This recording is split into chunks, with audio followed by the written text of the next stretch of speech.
All right, can everyone hear me? Good stuff. All right, welcome. Just want to say a few quick words before we start our talks. Thank you to IDEALondon for the venue. We're really excited to kick off Startup Europe Week. This event's about going from zero to startup, and that's what all three talks are going to be about. And that's really what Studio Graphene does. We build products ground up for startups. To kick off, we have Anthony, followed by Amar and James, talking about their stories. Good? Is this going to work if I press this down? Is there a clicker for this? Is it going to go up and down? So I'm not really going to tell you a story about myself. It's quite boring. But what I'm going to do is I'm going to give you a bit of an overview of a presentation I did a couple of weeks ago around how to generate ideas and then validate them by de-risking the whole process. Normally this talk's about 45 minutes long, so I've got to condense down to about 20, so I'm going to rattle through it quite quickly. But hopefully what this will do is it will kind of give you a kind of scientific approach to how you approach generating an idea and then validating that without taking up too much time and resource. So quick about me, I'm Anthony Cad. I'm the Managing Director at Oxygen Startups. We're an accelerator that works with startups across their entire startup journey, right from idea stage through to scaling and investment. You see some stats. We've engaged with a lot of entrepreneurs and we've invested in startups. Had someone actually here at the back who's already been through one of our accelerator programs. So as we've done a lot of things, and we do it here in the UK, but we've also done stuff all around the world, from Africa to America to Australia. So I love donuts. I love baking. I love all that kind of things. And one of the things I wanted to do when I was a kid was actually I wanted to be a baker. I wanted to create lots of foods and lovely things. And so why don't we use that as an analogy for how to apply this kind of learning methodology I've got. So this is my product donut vision. This is what I want to make, this incredible product, lots of different things, a whole range of beautiful things. That's what I want to do. But actually, in reality, that's my product donut MVP. It's that most basic version of what I'm trying to create. It's not fancy, not all the bells and whistles. It's something that doesn't take up too much time and resource to build, and I can test it with the market. But before we even get to the product MVP, you've got your recipe, you've got your product's ingredients. So this is your idea stage. This is when you look at yourself and go, okay, what are my skills? What are my knowledge? What is my access to market? What resources? What people do I have at my disposal? This is where you're starting to understand what all the stuff you have that you can leverage to create a good product, and also understand how to not make something that's not good or not worthwhile making, or ultimately you don't have the skills and knowledge. So when you're at this stage, which is where you might be right now if you're coming up with ideas, we say there are two processes to ideation. Firstly, well, actually, somebody once asked me what the hell does ideation mean. I got tweeted saying you've made a word up. So just to confirm, ideation actually does exist. And essentially, it's going through that process of generating an idea and actually executing on it and bringing it to market. So within that, we see there are two parts, idea generation and idea validation. So for idea generation, say there are 5 big questions. These questions you should always ask yourself when you're coming up with a new idea to validate it. So the first one is, what are you passionate about? For me, I know if I'm going to work on something, I've got to be passionate about it. If I'm going to put hours and hours of work into something, if I'm going to go through the highs and lows, I've got to love what I'm doing.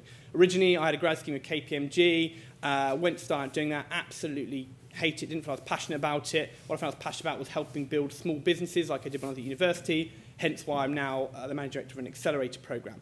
So finding something you're passionate about is the first key point.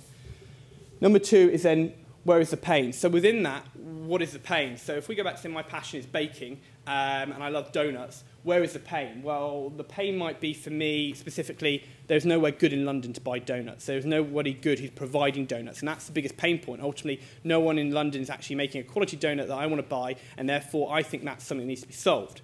So the next point is, how is that pain being currently elevated? Well, in London, you've got kind of Krispy Kreme and various other places who are producing donuts and supplying them. And now you might, within that, there might be direct suppliers, so they're doing it, but it might be indirect. So you go to a Tesco's who have donuts on offer. So you need to understand how is that pain point can be elevated, whether it is directly or indirectly being done. Number 4, can it be done better, faster, or cheaper? So looking at who's that supplier. So Krispy Kreme are doing it, and it's costing this much, and you have to go to shop. So can I do it better? Can I create a higher, better quality version of that donut? Can I do it faster? So can I get it to the market quicker than they can? And can I do it cheaper? Now, if you look at those 4 things, can it be done better, faster, or cheaper? And you think it can, then fantastic. You might be coming on to what might be a good idea to start working on. And question 5, the final one, this is the really big important one, is can you do it better, faster, or cheaper? So do you have the ability to execute on that idea? Do you have the resource and tools to create a better quality donut?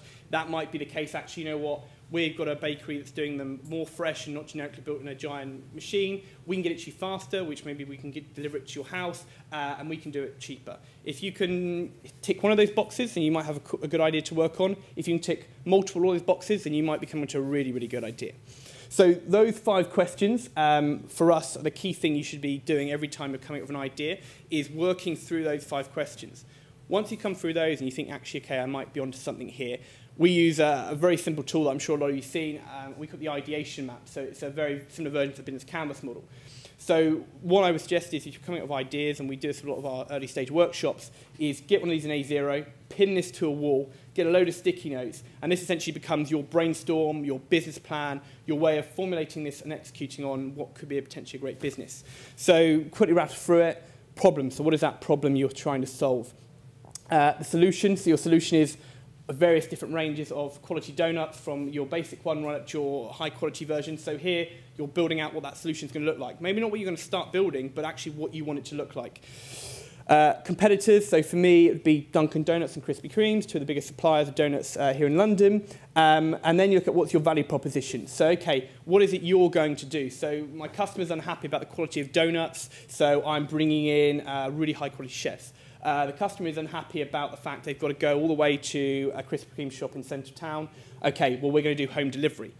So then what happens is you create your competitive advantage, your secret sauce. What is that going to differentiate you from your customers? And it might be simple iterations such as higher quality product, home delivery, but actually what is that USP, that unique selling point, that really makes us say, I'm actively going to go out and try and acquire that product or service.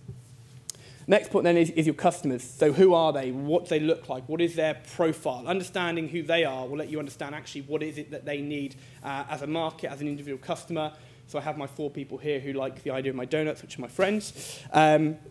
Next point is then channels. So how are you going to get this to market? So yes, you've now found a product that you can build, it's unique, you've got a customer base, but actually how is it going to go to market? Is this going to be for example, a business to customer? You're going to be selling this directly to the customer, or is it going to be a B2B? You're going to be distributing this through other suppliers such as supermarkets, other bakeries, various shapes or forms. So understanding those channels. And sometimes people say, okay, I just have one channel. You might want to become a B2B, but initially to validate your product, you need to become a B2C. So understanding actually what is the process for your channels and how you layer them out to be more effective for you to grow your business.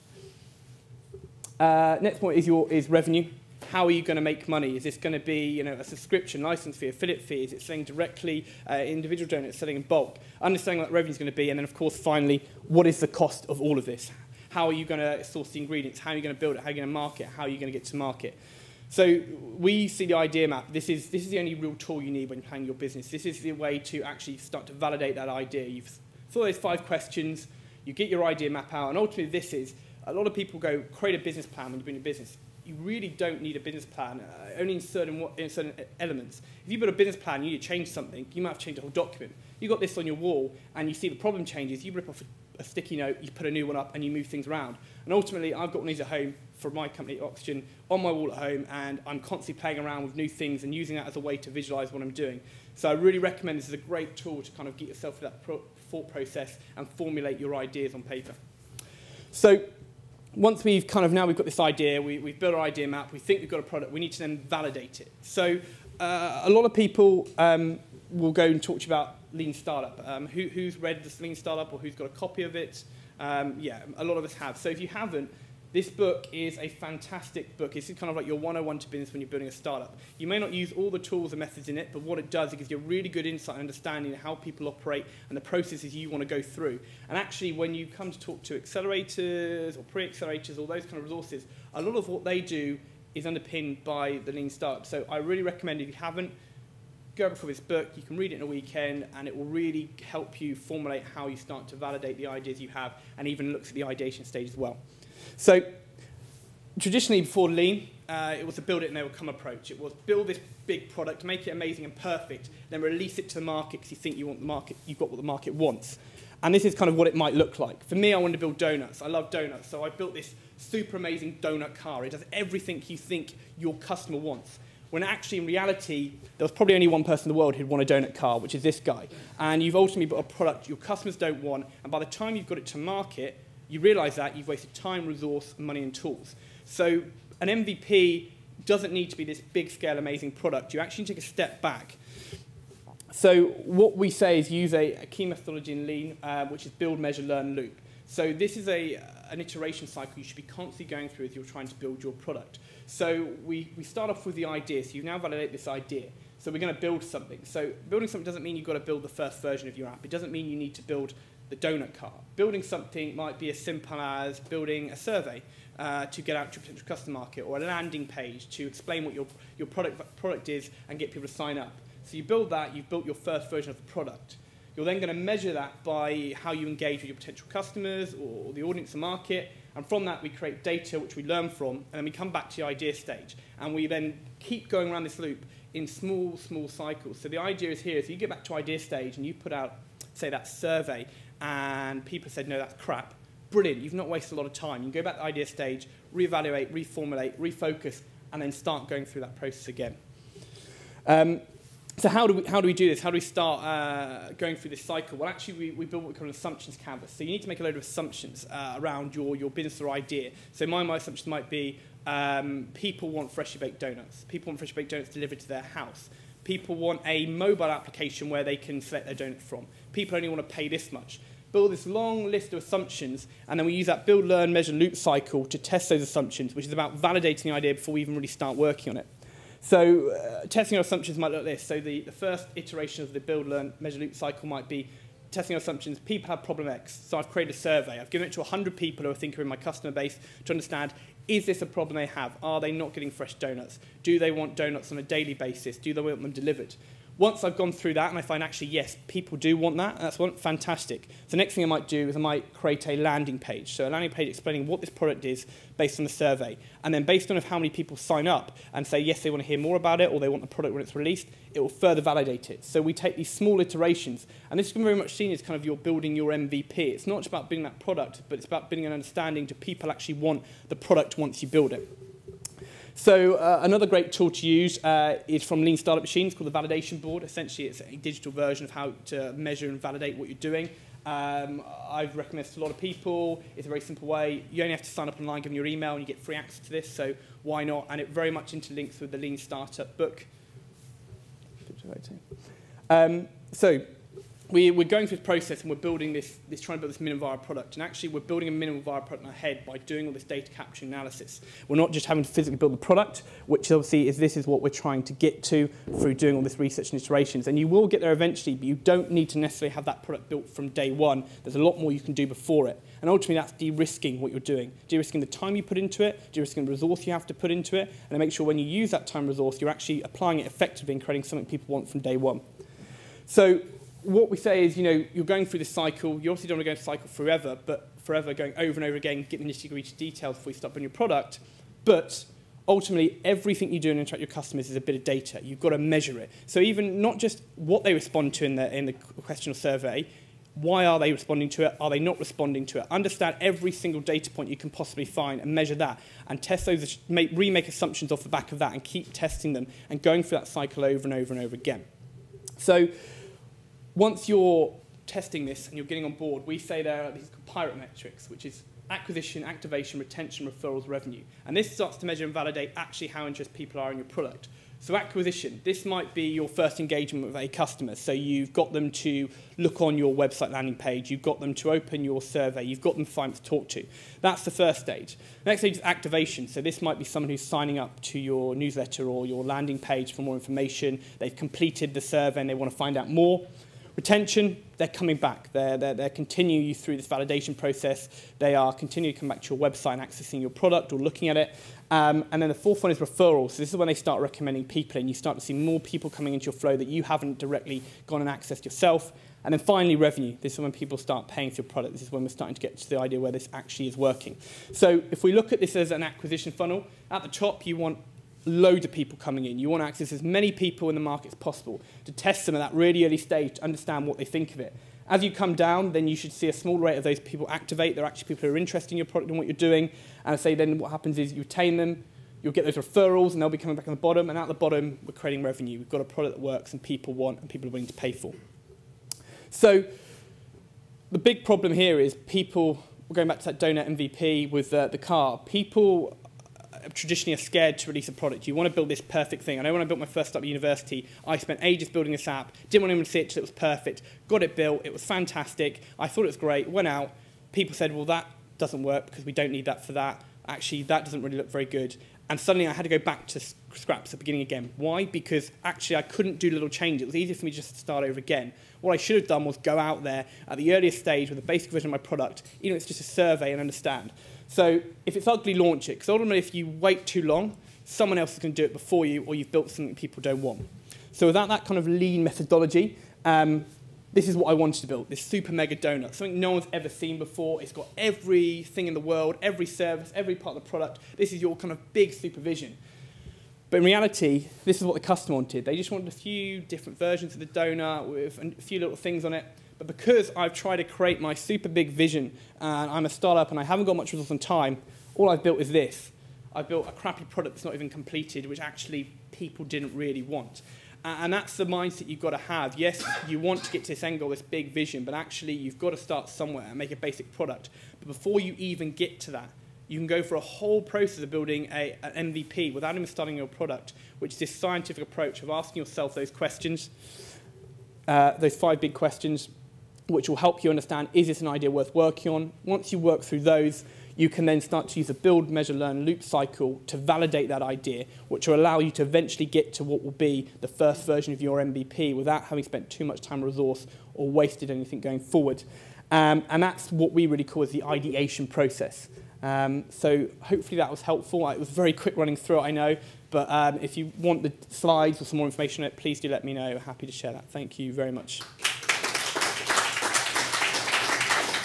Yeah, Anyone wants to ask a couple of questions, or? it was that good. Answer the question. All that bad.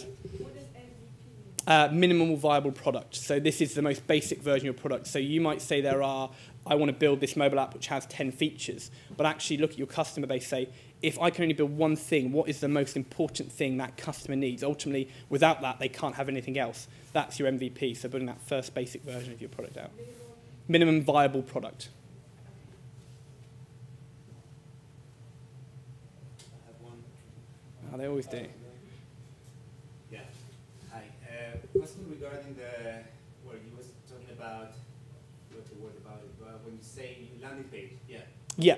So I've seen a lot in Facebook. Sometimes you have some products that you don't even know the products. So like sign in here and then get more, be the first one in the beta queue and all that. Yeah. But that should be quite expensive anyways to start, no? So No. So I mean, are you? strategies to try to go out there without like a big budget?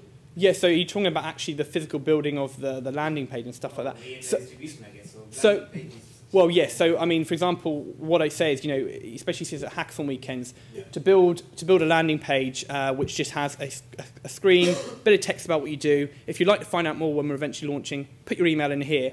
It's just a capture page, and all you do is, if you can just send that out to people. So you're obviously sending a survey out, which is easy enough. Yeah. You do the same thing with that. So you send that to people and link, and people sign up. That is a measurement point, how interested people are. So if they're opening it, are they reading it and going, okay, putting their email address in? It's just to validate and understand the people interested in what you're doing. So actually, you don't need to have a big budget to that at all. You just put it out, you sit on there. Ultimately, it's about creating as many touch points as possible with your customer base at minimal resource and time. So building that landing page, firing out an email to people, putting up on your Facebook or Twitter. People click on it. If they sign up, great. So when people click through rate, well, they've clicked on my website, so they're interested. Have they signed up? Yes, great. They signed up their email. No, why haven't they? That clearly means my value proposition may not be explained well enough. But it's a very simple, basic way to do it. Thanks.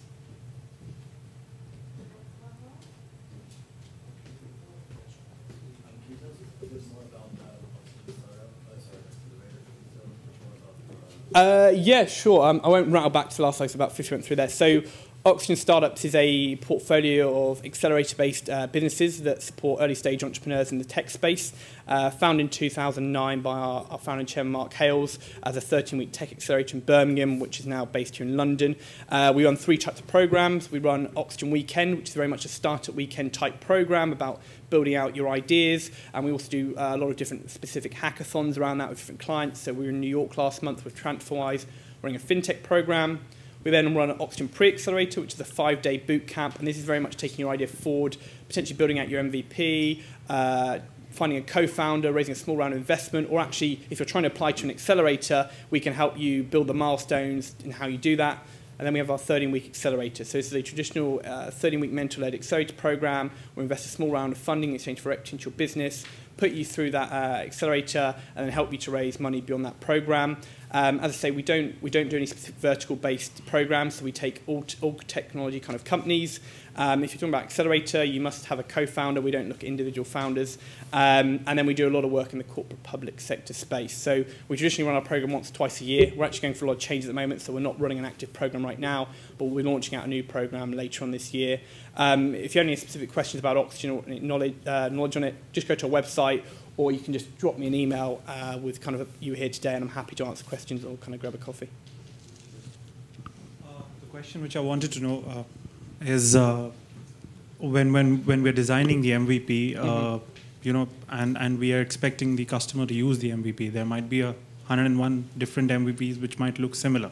For example, in the case of the donut, how do we move from there to make the customer use the MVP so that we can get enough data to measure whether we are on the right track or not? Well, if you're going back before you built that product, the whole idea was going through small iterations from a survey to a landing page to then maybe a building an even basic version. So, for example, when I built my first version of the app, and I couldn't build an app at university, my first actual physical MVP wasn't an app. It was a Google Doc. So what I'd done was I understood what that user journey is and how to capture the data that you'd capture in an app. And I built it as a spreadsheet. And I went to 10 people who were teachers, because it was an education app, who I already had a good relationship with, who I knew, regardless if it was crap or not, would test it for me. So actually, it was like using the app. Instead of having 10 pages in the app, it was 10 spreadsheet pages, and the data all correlated. And that was my first version of my MVP. That cost me nothing other than my time to build, which took a long time to get all the right kind of formulas together. But then I understood from them, like, although it wasn't a direct version of what I was building, they were able to say, that works, I like that. If we had that in an app, that would be fantastic. That part, that was crap. And suddenly, I actually had already tested my product out without even building the product, but they'd gone through the process. And then the first version I built was the parts where they were like, that literal MVP, that's fantastic. I'm not sure about the rest, but that's the point we need. So I built a first version of that. They then became the champions of what I was doing, took it back to their 4 respective schools, and we started testing it on a mass level in the schools there, and then we got more feedback about what it was, but ultimately we'd only built a really basic version of it. So actually, be very, very smart in how you build what an MVP is. So people say, oh, I need to build a mobile app. No, build a spreadsheet. There's an MVP right there. That's the minimal version of your product. And you build like that. And it's those small iterations about how you de-risk it so that actually, I'm unsure if I'm going to get lots of users on board by using this. So what do I do to make sure that I don't waste as much time and resource in doing that and I learn from it? Thank you. Anyone else? No? Cool. Okay, cool. Fantastic. Thank you so much. Thank you, guys. It was brilliant. Thank you.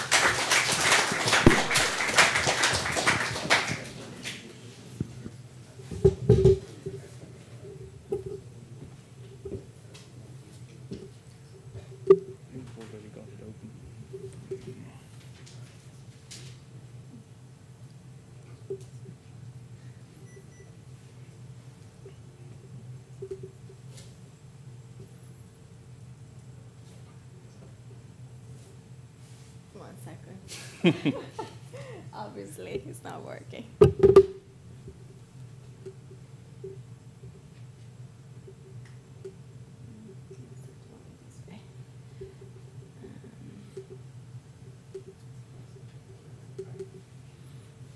And I will move it this way.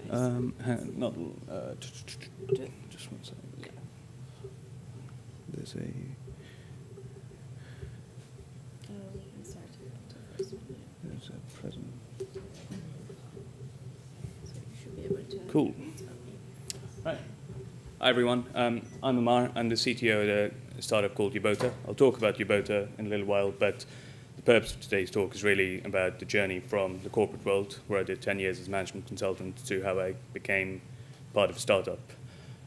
Just so I know who actually knows what a management consultant does. Okay, actually more people than I thought. So one thing I did learn doing that is how you can destroy a PowerPoint deck. So I tried to keep it just to like 1 or 2 words per slide, so there's more to talk about rather than for you to read. So I did about 10 years in that industry, and a lot of what I did was just do projects with banks, very short projects, which were studies, and very long projects, which were sort of multinational programs of work and project delivery and lots of heavy analysis and things like that. I learned a lot in that time. I really enjoyed what I did. I learned a lot about finance, a lot about economics, a lot about how you deal with the politics of large organizations, how to run and manage teams.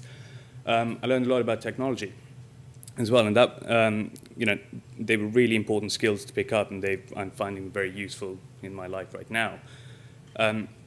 But ultimately, there was a point in time where I sort of realized this isn't really it. This isn't really what I want to be doing. It's not really driving me. And that was quite a big realization to come to, because how does this work? There we go. No. There we go. So when I graduated in the mid-2000s, a young Amar, full head of hair, really full of enthusiasm, joined a big consultancy firm.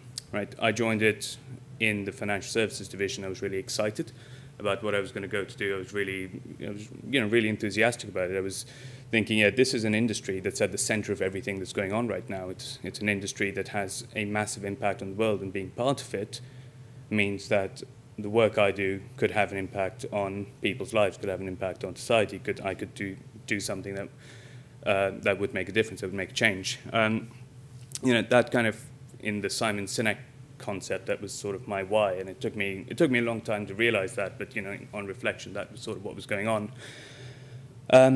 And looking at financial services, there were a lot of problems to work through in that industry. There were a lot of changes to make. There were a lot of very cool things that one could do, and there was a lot of innovation that had come out of that industry, but that was slowing down, and you thought, well, there's actually so much to do here. This is good. This is perhaps home, and I can do a lot here. But the fact of the matter is, and you realize this as a consultant, you realize this as you sort of mature in your career, as you go past being a graduate and being a little naive, is that change is hard. Change is really hard to do for a number of reasons. A lot of them are political, a lot of them are just the inertia that organizations have, a lot of them are just to do with people not really understanding why you should change or what the necessity for a change is. So when I started work, the cost-income ratio of UK banks, according to a stat published by the St. Louis Fed, I believe was around 50%. Cost-income ratio 50% in the mid-2000s. According to the KPMG statistics that get published annually now in 2014, that range was from the high 50s to about 84%. One bank was at 84% cost-income ratio. And it sort of dipped after the crisis and then started steadily climbing again. So being part of that environment, again, it was like, well, there is so much to improve on. Just as one metric, there's a lot that can be done. So for a long time, my idealism around all of this remained. But as a consultant, you work as part of a client-led business. Your clients come to you with problems, or you help your clients identify problems, and you say, cool, we will work out these problems that everyone agrees exist. They're not necessarily the bigger problems that are out there. They're not necessarily the things that need to be changed. And that wasn't for want of trying. There were lots of good people who I worked with who were still out there working on the types of things we were looking at, who were trying to say, hey, there's this giant elephant in the room. No one seems to be noticing it. No one seems to be doing anything about it. Why don't we do this? Why don't we make a change about it? And it's really frustrating when you can't sort of get that message to land, when it feels so obvious to you, but it's not on someone else's agenda. And we all realize, even people within the industry say, yeah, there is a need for this industry to change. A friend of mine who works in FX, just speaking to him just yesterday, said, yeah, banking does need a good kick up the arse, because there's so many things that could be done better. There's so much better value you could give to your consumers and to your customers. So from my perspective, working in this large corporate environment, working for a very, very large consultancy and then a smaller consultancy that became a very large consultancy, there was so much scope to do this great work, but actually the changes into the industry were coming from elsewhere. It wasn't coming from what we were doing. And eventually that just pushed me to the point and said, I have to put my money where my mouth is, and I want to do something, and I want to be in control of what I do. So I resigned late last year, and I was quite lucky to find a group of people who had similar ambitions to me. And together we founded what we decided to call Yobota. And Yobota is essentially being designed as the operating platform for financial products. And we're building it right now, and when it launches later this year for lenders and after that for depositors, what it will let you do as a financial services business is set your technology infrastructure up cheaper than current providers let you do. It will let you do that faster than current providers let you do. It'll give you more flexibility in the product setup so you can offer better propositions to end consumers.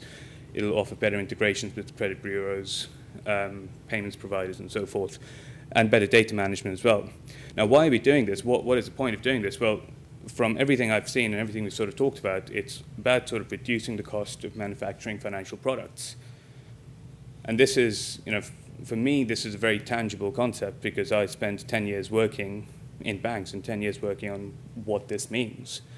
But it could be quite an abstract concept because there's no opening experience when you get your financial product. There's no opening experience for a bank account. No one comes and like delivers you a credit card. It sort of arrives in the post if you're lucky when you're expecting it. But in reality, there's a lot that goes into creating an account, issuing a loan. You have to go and get funding. If you get a credit card, someone has to manufacture the card. There's all this, monitoring and know your client checks, anti-money laundering checks, and so forth that go into setting up investment products. So there's a lot of cost that comes into manufacturing financial products and getting them to the consumers of these products. And we've seen what the cost-income ratio for a bank is, but even as a small lender, setting up just a lending system can take 6 months to 18 or 24 months, depending on depending on how broad a product set you want to offer. Your year one cost to set up could be between $500,000 and 1.8, 1.9 million. That's sterling, and that's a lot of money for a small business to pay out, and that all kind of contributes to the cost that you have to then ultimately pass back to your consumer.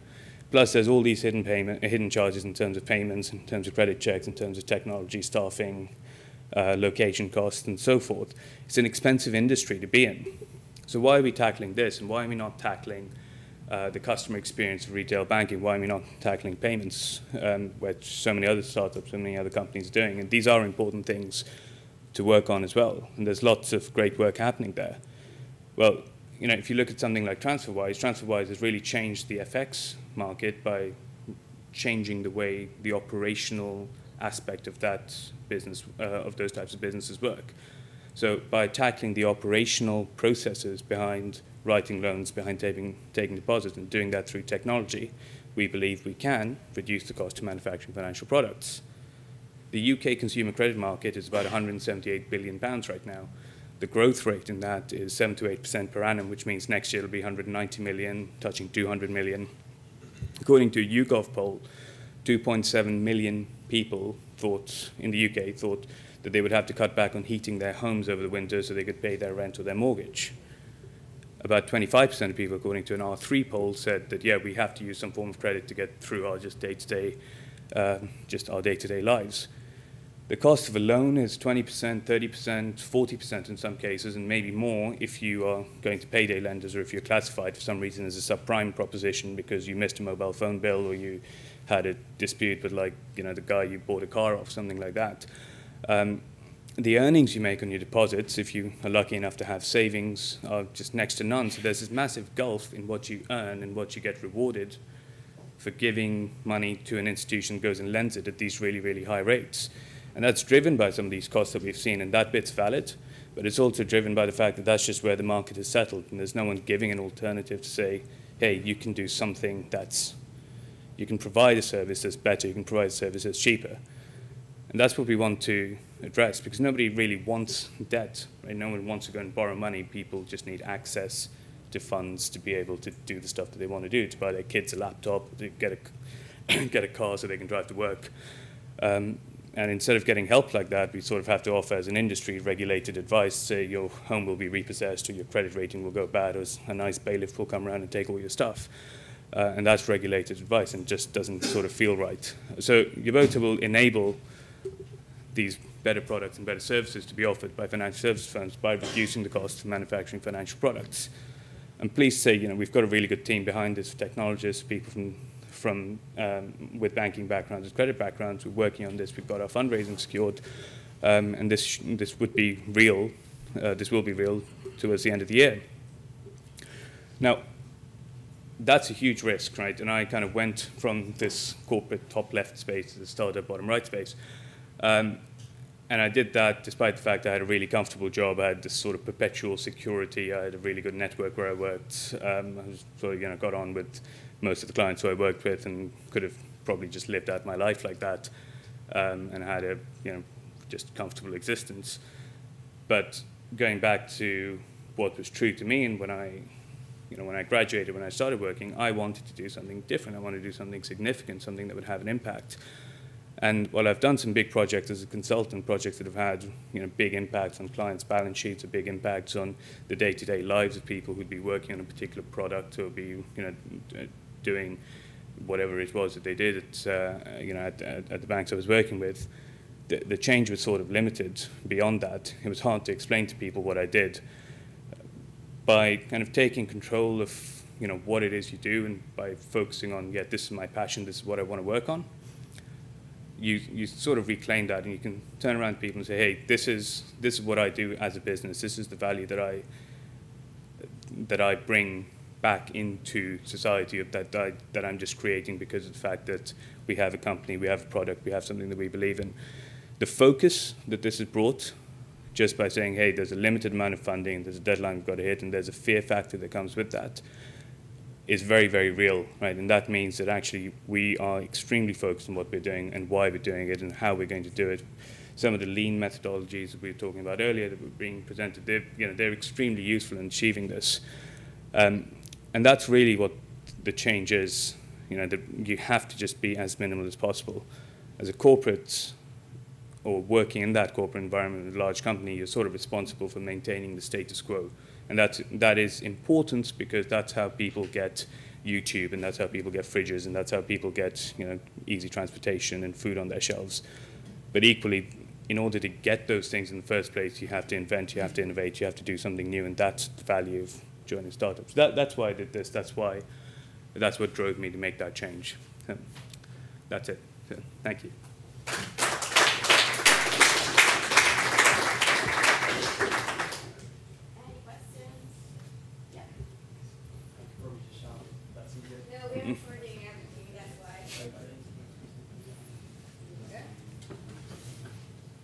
So what sort of stage, it's two parts of the question, what sort of stage in terms of target date are you looking to release your Yubota, and then who are your target clients?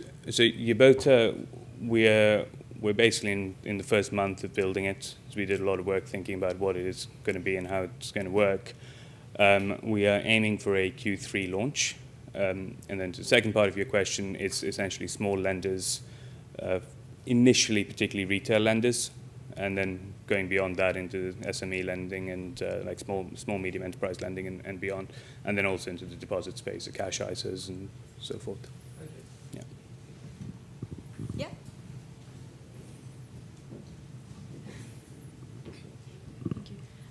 This question is more about your personal experience going from corporate side to startups. Did you ever find that you had people saying to you, like, that's a stupid decision, you should say, like, where you've got security and you've got career trajectory, and how did you battle those or work through it? So, funnily enough, no. I think I'd said that to myself more than other people said it to me, except my mum. My mum said it to me a lot, like, don't do it. But that's just her, and we're not going to get into my mum. But most people say, yeah, this is a really good thing to be doing. You're at the right stage in life, and you've got the right aptitude and so on and so forth. But it was kind of what I had been doing. I'd been running a development team for a couple of years. I'd been working on products for a couple of years. So it was suited to what I had been doing to an extent. And I think that contributed to people saying, yeah, that sort of makes sense, because what you want to do isn't something that's necessarily going to be possible where you are. Equally, in terms of my inner monologue, it was like, oh my God, what am I actually doing this? Because I am now going to have to think about every penny I spend. I'm going to have to think about where I spend my time. I'm going to have to be really, really tight on what I do and who I speak to and how I go about my day. And that's quite a challenge. And you have to be very, very strict with yourself in how to do that. Thank you.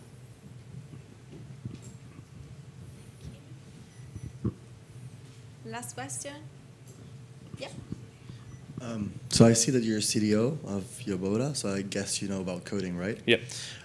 For some people like more on the business side, what would you recommend in terms of coding, like in terms of understanding programming languages, basic coding?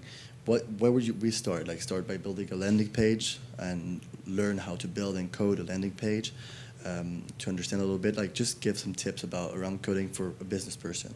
Yeah, so I think, so I started programming properly about 3 years ago, and it had been a long time since I'd done any programming before that. And I guess the main thing to be aware of is what is it you're trying to do. So if you want to write a bunch of really tight analytical software, building landing pages isn't necessarily what you need to be doing in order to start picking up on the right sort of mindset to do what you want to do. So the first thing is really just think about what it is you want to do. What is it you want to learn about? Do you want to learn about data processing? Do you want to learn about building cool user experiences? Do you want to learn about building interfaces? And then start setting yourself little examples to do that. And things like Code Academy are great because they will sort of talk you through that. There's an unlimited amount of resource on the internet which will just talk you through literally any problem. Sites like Stack Overflow have stuff that takes you from ground zero all the way up to basically any level of complexity. And then equally, if you look at services like Heroku, where you can basically spin up apps and you just get all your infrastructure taken care of, they have some really good tutorials as well. And just going through that, you sort of understand, well, there's kind of two sides to it because you have to understand what is my software doing, right? And you should probably understand that first, but at some point you need to start understanding, well, how is this interacting with the physical world and the hardware underneath it? So you can start getting into some of that as well. But think about what you want to learn first and then just find exercises in that space. Cool. Okay. Thank you so much, Thanks. Mark.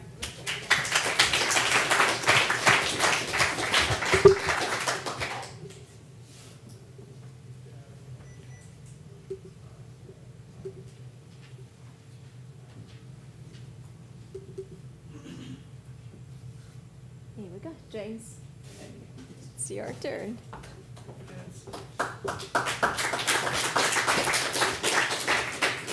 I'm going to freestyle a bit. Actually, let's do a little bit of audience participation because it's been very quiet from this side. So hands up who has got a startup idea or is already working on one. Wow, that's pretty good. And the rest of you, is there an idea potentially that might come, or are you from other parts of the ecosystem? Like investors and things like that. Okay, so I'm going to tell you a little bit of a life story, a little bit of a biography, all with a bit of, hopefully, some lessons on how to do this right. I run an organisation called IDEALondon, and I'm called the Chief Excitement Officer for a very good reason. We work with early stage startups, usually pre-funding, seed stage, even before sometimes. I'm trying to help people who haven't necessarily come from a technology background or a startup background. So some lone founders we're working with at the moment, people who haven't necessarily got even co-founders, because I think that's quite an interesting area and very relevant speech just there about moving from the corporate world to the startup world. And we're definitely seeing a lot more of that. People who've either got disillusioned by their careers or just aren't enjoying it, or just want to have a bit more excitement and think, come on, let's do this. There's a whole new world out there and it's probably more accessible than ever before. So we do that through a combination of different routes, which I'll tell you a little bit about in a minute, but let's start this. Sounds really cheesy. In some ways it is, but in other ways it's also very true. When you're a child, you dream all the time. You're born to dream. I want to do this, I've got an idea, I want to be an astronaut, I want to be a fireman, I want to change the world. And we stop having those dreams sometimes. And I think it's really important to remember to dream, because some of the best businesses on the planet have come about by that person continuing to dream. So I was a little bit of a geek when I was a youngster, and I'm giving my age away here. My first job ever, and I have given my age away exactly, was in 1989. Now, I was really into computer music. In those days, that was quite new. And I decided to just phone up Future Publishing, which was in that time run by Chris Anderson, who's the founder of TED, and this was his first proper publishing business. And I just kept phoning them up, saying I wanted to do an article about computer music and MIDI. And to begin with, they sort of said, go away, you know, you've never done this before, child. And I carried on, and then I just ended up writing the article and sent it to them. No hope of payment, just there you go, I've done it now. And that persistence meant that the editor phoned me up and said, actually, it's not bad, child. How much do you want for it? So I was like, £250 maybe? It's a lot of money in 1989. And they said, okay, and by the way, we're going to put it on the cover. And then we want you to write 10 more articles. So that was the first time I thought, by being a bit persistent, being a bit brave, being a bit cheeky, and having a fresh idea has given me some money that I didn't have, and I'm on the front cover of this magazine in every single W.H. Smith on the country. That's quite interesting. So that was the start of my dream. And more importantly, I got paid for it, and I loved doing it. If they hadn't paid me, I would have still loved to do it. So I think it's really important, and this is very relevant to anything in startup. Pick something you really are interested in. Pick something you think, do you know what, I could do that better, or I just want to do it. The other thing is, you've got to be brave. So we're fast forwarding a little bit here. In between, I'd built some computers, I'd sold a few things, and then I'd learned how to program stuff on the web. Now, I was never particularly techie, which is funny when you see the rest of my career, but I was quite creative with my use of technology. And I built a startup, which was really quite weird and very niche, and it was called culttelevision.com. Just rolls off the tongue, that one. And I worked out that I could build a community, this was pre-Facebook by nearly 10 years, get lots of people together who like sci-fi and other things like that. This is an old TV series from the UK. And do you know what? There's lots of these people now, and they're all coming to my site. Now, I can probably make some stuff that they can buy, and they'll give me money. Okay. Sounds easy. Can't be that complicated. So I looked into it and realised there was a market for it. So I asked people. Even in 1996, I was talking to my audience and saying, what would you actually like to buy? And they'd come back and said, well, we want these. We'd love these T-shirts or these posters. So we went and made them. Well, I went and made them. I found a T-shirt manufacturer, went and got 1,000 of them printed for not very much money at the time, on a promise that I was going to sell millions. And then I came up with my first business problem, which is you can't just go and sell something that has rights to, and images and TV shows linked to it. Someone said, well, have you got the rights to it? I'm like, well, what are you talking about? I don't. Yeah, obviously. And obviously I didn't. And at that point, you're faced with a choice, and this is about being brave. Do I go ahead and run the risk of being sued by ITV at age 23? Or do I go and find a lawyer that I don't know and you know, whatever. I can't believe this is on camera, by the way. So obviously I didn't. And I sold some T-shirts. I'm not going to tell you how many, because that would implicate me. But I sold quite a few, actually. And they were very good T-shirts, extremely well made. Only $14.99. But then I did end up speaking to ITV. It's a complicated situation. I'd actually had spoken to the people who owned the rights, who were a production company, first independent production company in the UK, by the way. Very innovative. Anyway, I ended up in the office in LWT TV Centre having this conversation that you've sold quite a few of those T-shirts. And I learned about licensing very quickly. And actually they were very flexible and very helpful even then. And we came to a deal, and it was a business, you know, it was making money. But there was no PayPal then. There was no credit card payment systems or anything like that. So I was literally having to enter details into a machine every time a sale came through via email and run down to the post office and batch process them every week. It was an unsustainable startup business at that time, because what did I do? I didn't know how to ship things through fulfillment places. So that was a big lesson, and I actually ended it about a year later, having learned quite a lot of stuff. But, you know, just do it. Don't even think about it, just do it. Then, there's a few logos there.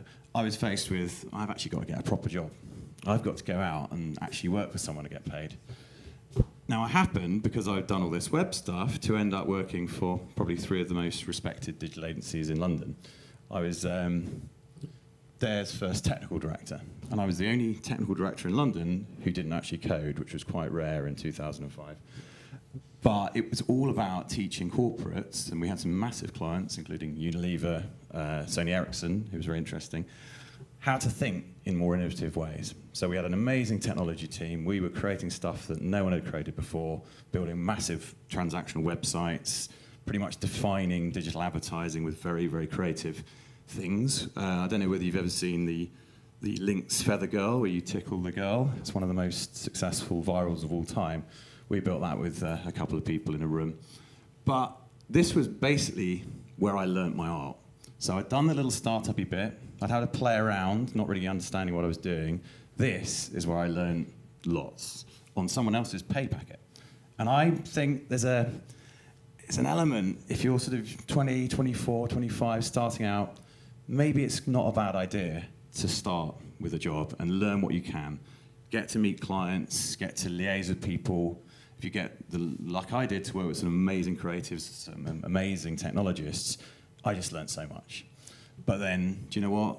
That startup hunger hit me again. I was like, I can do better. I can do better without all these restrictions of people saying no. So, VCCP, that you see at the bottom there, was an amazing creative agency. I had an idea. I thought, why don't we do something with mobile? Mobile is this thing that was just sort of starting to get interesting. In fact, specifically, why don't we do something with mobile apps? This looks really interesting. Let me look into it. So I did, and I did all the old school thing of writing a business plan and, you know, doing numbers that made no sense at all, didn't even know what they were. And I went and presented it, to the chief exec of Chime Group, who owned VCCP. And I said, look, I've got this idea. Can I show you? He's like, yeah, all right then. And I went through it. Didn't really have a clue what I was doing, but it was fun, and it was a very good learning curve. And at the end of it, he said, you know what? That's probably one of the most interesting presentations I've ever seen. And I honestly didn't know what to say. I was like, right, thank you very much. No, really, it's really good, and it makes sense, and it's really new. I think we should do it. Okay, brilliant. But then the guys who run VCCP weren't too happy about that, because I'd basically gone to their boss. So they said, no, you can't do that. You can work for us, though. You can be head of mobile. Now, that was the point I had to make a brave decision. Back to being brave again.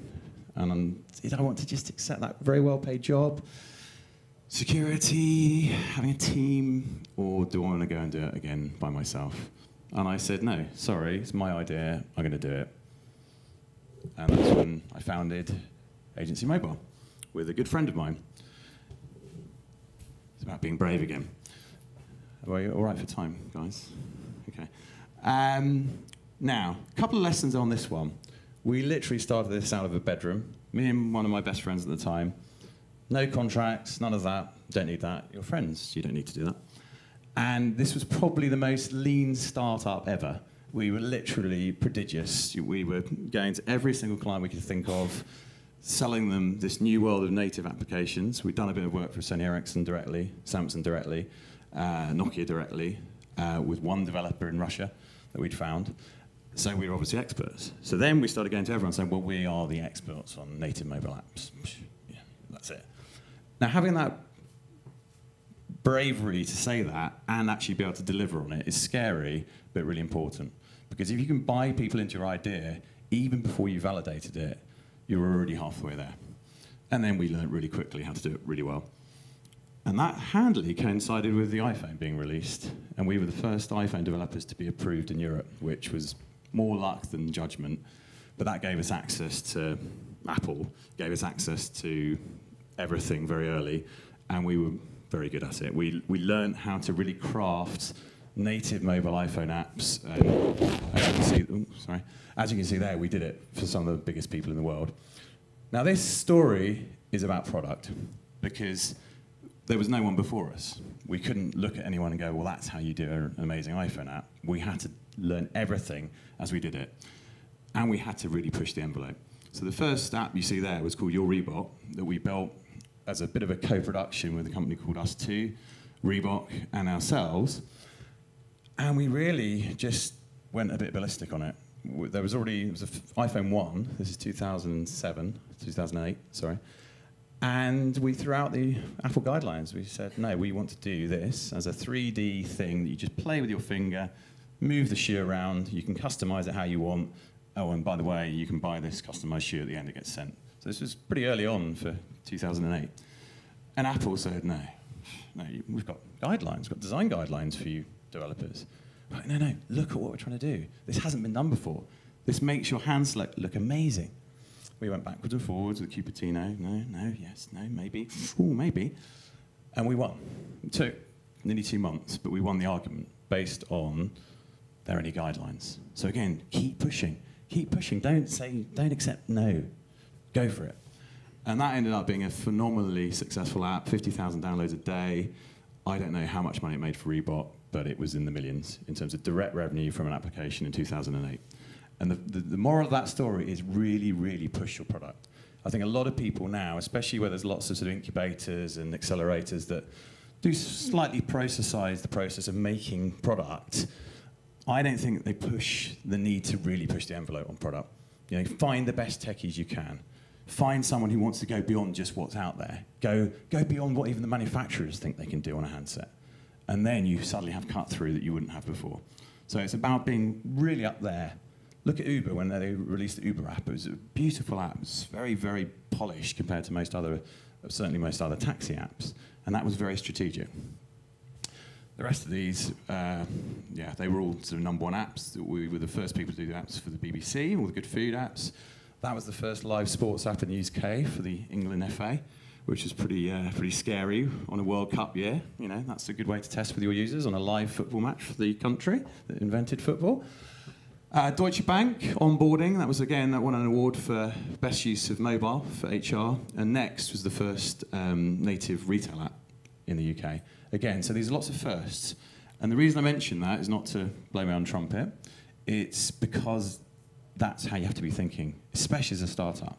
What hasn't been done yet? You know, you're up against all these fat, bloated corporates that can't move quickly. You can get together with a few people and blow them out of the water in their market. But you've got to really do things that haven't been done before, or in a way that hasn't been done before. And that comes back to product always. Not money, product. And that's about being different. And, you know, try and be better than everyone else. There's lots of people doing similar things, maybe. But are they doing it as well as they could do? If you're in a space where there's quite a lot of competition, or if you've got an idea where you think you could beat someone else that's already there, then just try and be better. It's really simple. So we had a nice, you know, profitable agency business, a little bit startup-y. You know, we had funky offices in Covent Garden, 20 people at the height of our powers. But when I started sniffing, startup was getting big. This thing, I'd just been to Silicon Valley. We went for a UKTI mission, which was fascinating. Went to all the big tech companies, Apple, Google, some amazing companies in San Jose. We were using brain power to control apps. I mean, freaky stuff. But it made me think there's something here in startup. This is around 2010. So, you know, Techstars, I think were probably started by then. There was some early noise. Obviously, you had Y Combinator in Silicon Valley. But over here, the startup scene was quite nascent. So we started working with quite a few people. And all of the companies you see here, we were involved with from literally early idea stage. So back of a fag packet, we've got an idea. How do you take this on? And I learned more working with these companies than probably in 10 years of doing digital, because it was exciting again. These people wanted to do something different. I remember meeting Tesla in a club in London, actually a members club in Covent Garden, and they were brilliant. They were so honest and open. They had an amazing product, already half built because they were programmers, no idea about business. They hadn't got a lawyer, didn't have a company set up, so I helped mentor them. They ended up winning the Angel Hack Challenge. Now they're one of the biggest testing companies in Silicon Valley. We got them their first client. We connected them to BBC because we were doing all the apps. So what a great way to test, and with our own services. And, you know, that was a success story in less than a year because they were dogged and they were determined and they weren't willing to take no. And they were willing to move from Estonia to Silicon Valley on a dream. It's very, very powerful.